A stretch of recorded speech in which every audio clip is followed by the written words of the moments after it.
नमस्कार, जय श्री कृष्णा। आज हम आपको बताने जा रहे हैं कि यदि आप मकर लगन के जातक हैं तो जुलाई 2020 आपके लिए कैसा बीतने वाला है।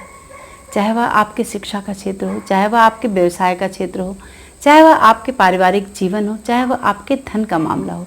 क्या कुछ देने के लिए ग्रह बैठे हुए हैं और किस तरह से संचरण का प्रभाव आपके जीवन पर मिल रहा है, इस विषय की जानकारी हम इस वीडियो के माध्यम से आपको देने जा रहे हैं। तो सबसे पहले आपको जानना है कि आपका जो लग्न है वह इस महीने में कहाँ पर संचरण करेगा। मैंने हर वीडियो में अपने बताया है कि लग्नाधिपति का मजबूत होना सबसे ज़्यादा ज़रूरी होता है। तो अगर आपकी जन्मपत्री में भी लग्नेश वहीं पर बैठा है और वो जो प्रभाव मैं बता रही हूँ और गोचर से भी शनि या कोई भी ग्रह आपके लग्न में से उस भाव में बैठा है तो उसी तरह का फल आपको प्रदान करेगा। अब डिपेंड करता है कि आपकी जन्मपत्री में वो ग्रह कहाँ पर बैठा है। लग्नेश बहुत मजबूत है और हो सकता है कि गोचर से वह आपको शुभ फल नहीं दे रहा है, तो एक सामान्य स्थिति में रखेगा, है ना।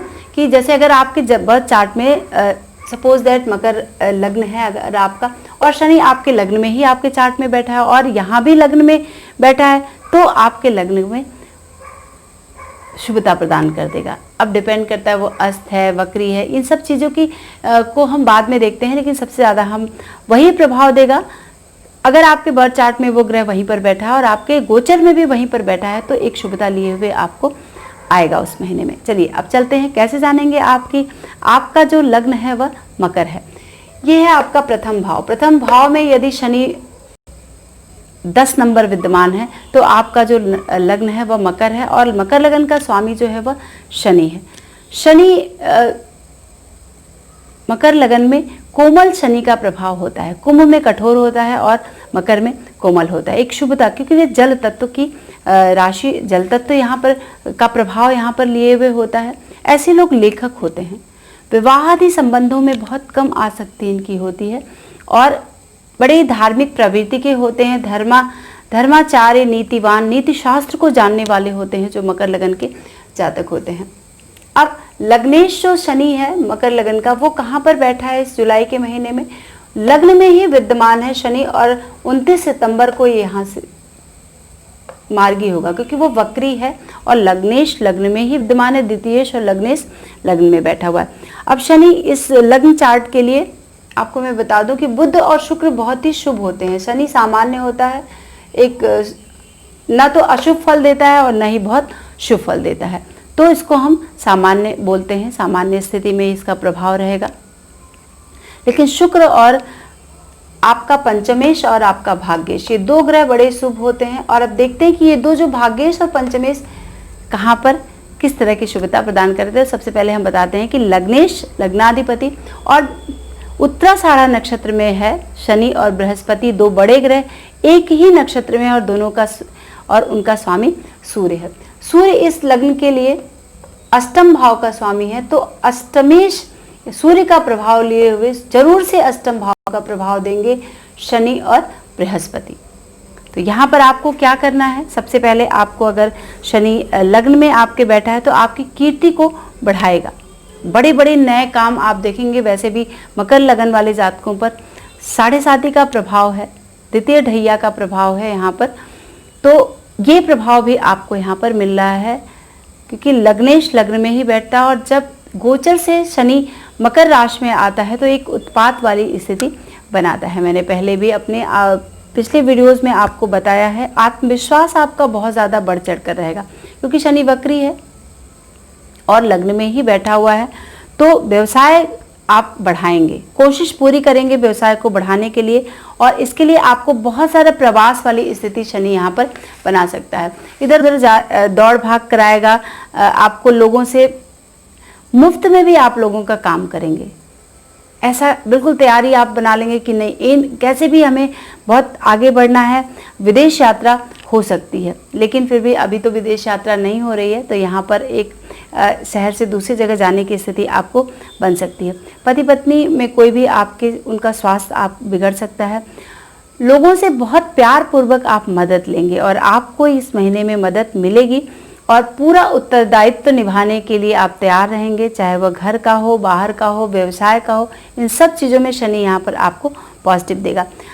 बहुत सारी अड़चने देगा पहले शुरुआत में, क्योंकि शनि वक्री है और द्वितीयेश भी है, तो बहुत सारी अड़चने भी देगा। आप देखिए कि सूर्य की स्थिति क्या है। सूर्य 16 तारीख के बाद से शनि और सूर्य एक दूसरे के आमने सामने आ जाएंगे, और जब द्वादश भाव में चूंकि प्रभाव देंगे तो एक षष्ठक योग का भी यहाँ पर निर्माण कर रहे हैं।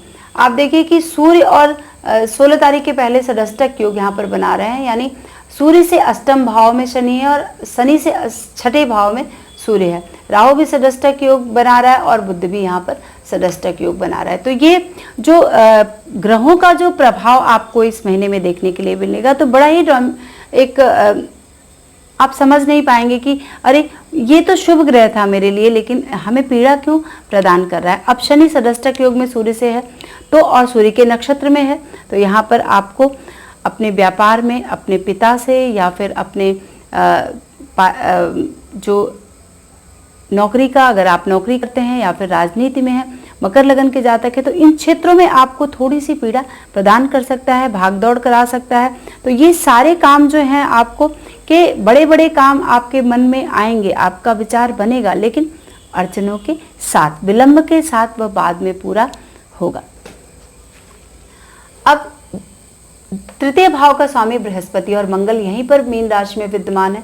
तृतीयेश और द्वादशेश बृहस्पति द्वादश भाव में ही बैठा हुआ है, और यहाँ पर जब हम कालपुरुष की कुंडली से देखेंगे तो मीन राशि आती है, और केतु के साथ बृहस्पति यहाँ पर विद्यमान है। राहु, सूर्य और बुध की दृष्टि भी यहाँ पर पड़ रही है, और 17, 18, 19 तारीख को चंद्रमा राहु एक साथ यहाँ पर नहीं, 5, 6 तारीख को केतु, चंद्रमा और बृहस्पति 5, 6 और 31 तारीख को एक साथ यहाँ पर आएंगे।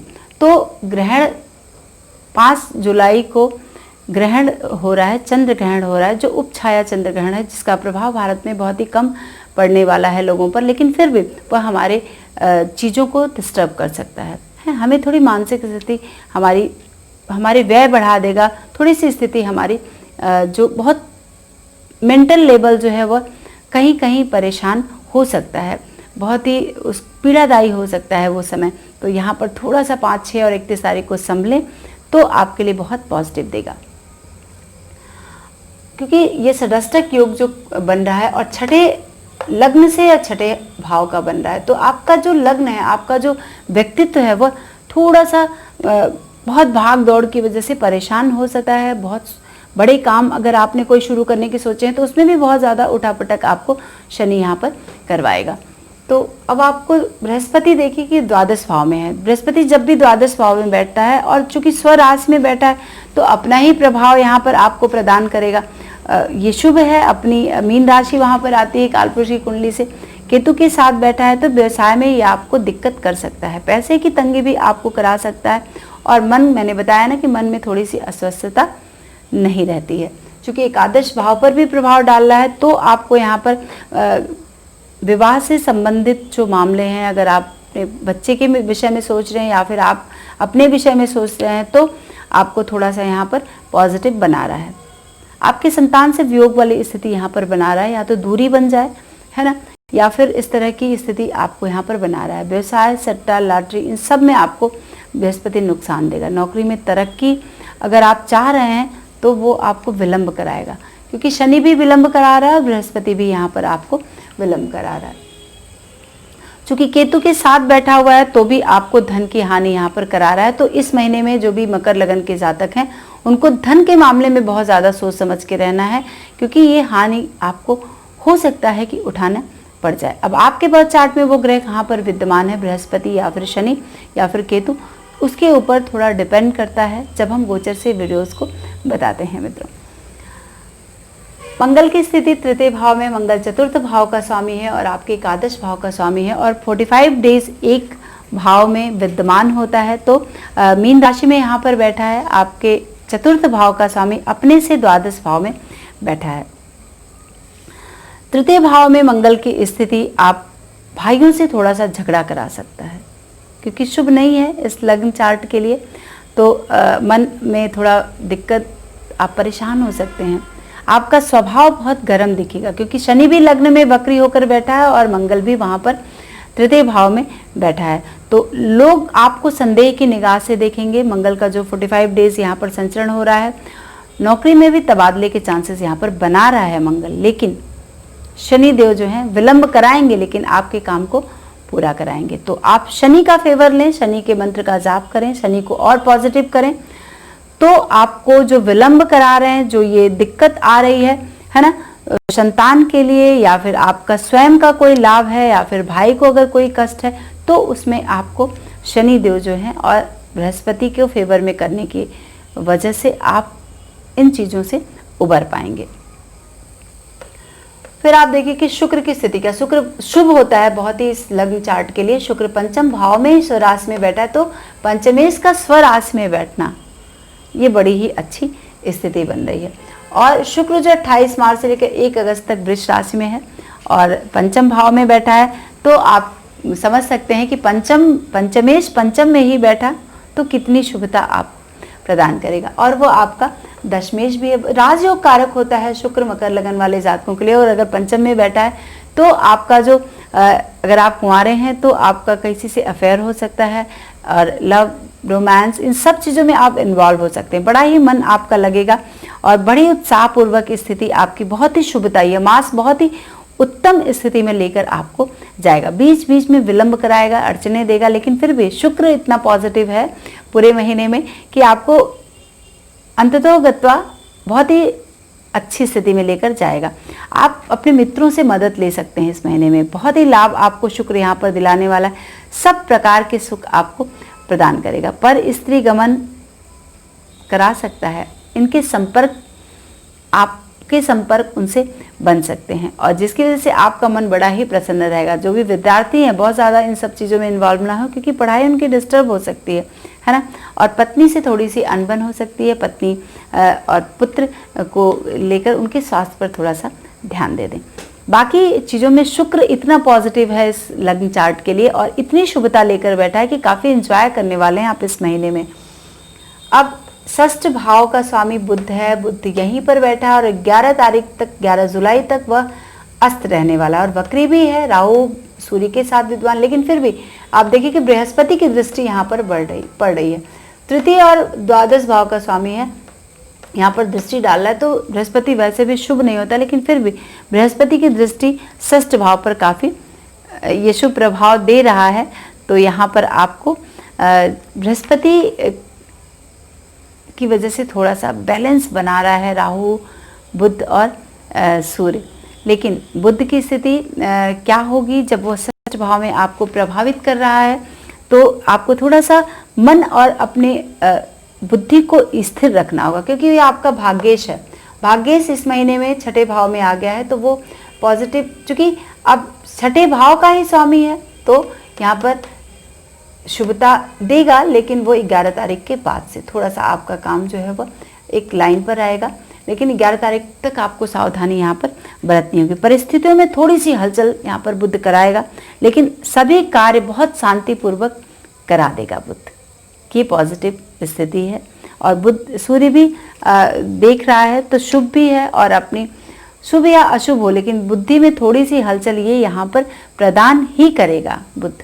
इसके लिए आपको थोड़ा सा संभलना होगा। अब देखिए कि सूर्य 2 भावों में संचरण करेगा, वैसे भी करता है 2 भाव में, तो षष्ठ भाव में यहाँ पर संचरण कर रहा है। राहु बहुत पॉजिटिव होता है षष्ठ भाव में, लेकिन सूर्य के साथ थोड़ा सा बैठा है तो वो आपका अष्टमे से विपरीत राजयोग भी बन रहा है और सदष्टक योग भी बन रहा है। तो बड़ी एक कहते हैं कि एक तरह से पॉजिटिव यहाँ पर दे रहा है, एक तरह से यहाँ पे थोड़ा सा मन स्थिति को आपके डिस्टर्ब कर रहा है। तो सूर्य की स्थिति छठे भाव में यहाँ पर आपको 16 जुलाई तक, चूंकि सूर्य अष्टमेश है तो गुप्त चीज़ों में आपको यहाँ पर इन्वॉल्व करेगा, है ना। और मन आपका थोड़ा सा उदास रहेगा, जो काम में अड़चने आ रही हैं, जो उदास हो रहा है मन, जो सफलता नहीं मिल पा रही है, उसकी वजह से थोड़ा सा आपको एक विपरीत राजयोग बनेगा। तो शत्रु पे अंततोगत तो आप विजय प्राप्त करेंगे। तो ये स्थिति एक पॉजिटिव है। तो यहाँ पर आपको थोड़ा धैर्य रखना है क्योंकि जब वह 16 तारीख के बाद से जब वह कर्क राशि में आ जाएगा, अष्टमेश केंद्र में चला जाएगा और शनि और सूर्य की यहाँ पर देखें कि दृष्टिवत संबंध हो जाएगा। तो शनि और सूर्य एक तरह का राजयोग भी बना लेते हैं, है ना, एक दूसरे को पिता और पुत्र देख रहे हैं। तो ये स्थिति भी काफ़ी अच्छी होती है। बट फिर भी आप कभी ये ना सोचें कि सूर्य और शनि एक दूसरे को देख रहे हैं तो काफ़ी कुछ खराब करेंगे। तो केंद्र में आ गया है, तो यहाँ पर आपको सूर्य जो है तरक्की करवाएगा, वरिष्ठों पर आपके जो है वो एक प्रभाव बनाएगा, लेकिन आपको स्त्री, पत्नी, पुत्र इन चीज़ों पर आपको थोड़ा सा, इनका सुख जो है वो प्रभावित हो सकता है। यहाँ पर आपको ध्यान देने की ज़रूरत है। आप स्वयं, आपका स्वास्थ्य बीमार, आप खराब हो सकता है, तो ये स्वास्थ्य के प्रति भी आपको ध्यान देना है। और कुछ अचानक से नुकसान व्यवसाय में अगर करा रहा है तो पहले से आपको यहाँ पर संभल लेने की ज़रूरत है, तब जाके सूर्य, झगड़े से आपको बचना होगा। अगर कहीं खराब जगह तबादले के चांस बन रहे हैं तो आपको सूर्य का प्रॉपर आदित्य हृदय स्तोत्र का अगर आप पाठ करते हैं 16 तारीख से, तो पूरे महीने अगर आप करते हैं तो आपको ये पॉजिटिव स्थिति आपकी बनेगी। अगर जो तबादले वगैरह हैं वो सब कुछ आपके कंट्रोल हो जाएंगे और आपका मन जो है इन चीज़ों को लेकर परेशान है, चाहे वह आपका शिक्षा का क्षेत्र हो, आपके व्यवसाय का क्षेत्र हो, आपके नौकरी का क्षेत्र हो, ये सब गड़बड़ सरपड़ जो चल रही है उसकी वजह से जो मन स्थिति आपकी खराब चल रही है, उसमें आप शनि विलंब के बाद आपको सफलता प्रदान करेगा।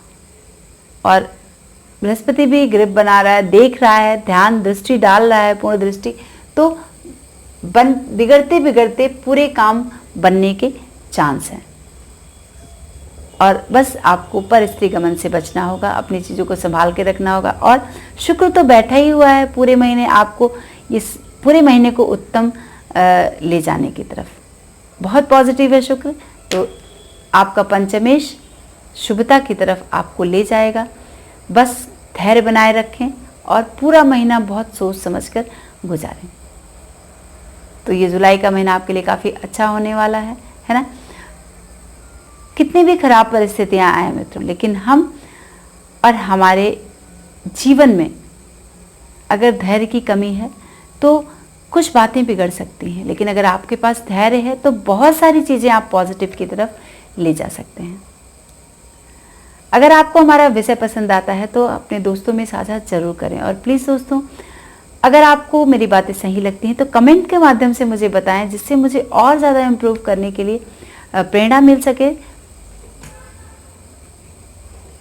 आज के लिए बस इतना ही। नमस्कार, जय श्री कृष्णा।